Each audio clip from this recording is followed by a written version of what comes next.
Дорогие земляки, заканчивается последний рабочий день декабря.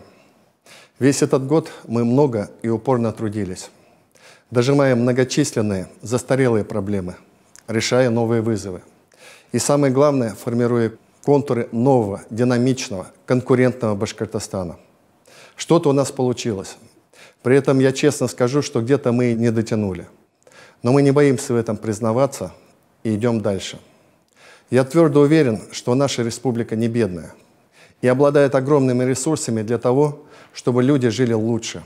А для этого нужно одно, в общем-то и небольшое условие, чтобы каждый честно работал на своем месте. Сегодня я обращаюсь к вам из своего рабочего кабинета.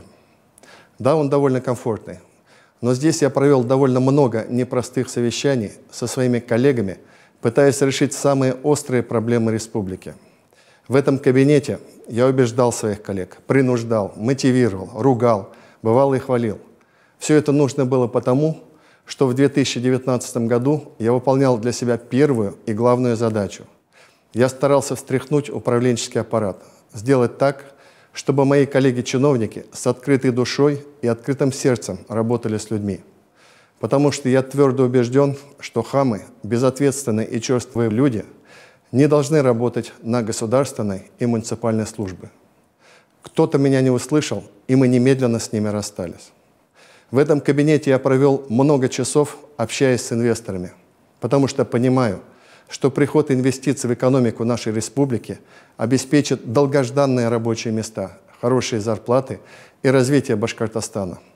Это ровно то, о чем меня просили во время более чем 150 встреч с жителями республики. И то, что у нас в этом году инвестиции прибавились на 15%, результат именно этой работы.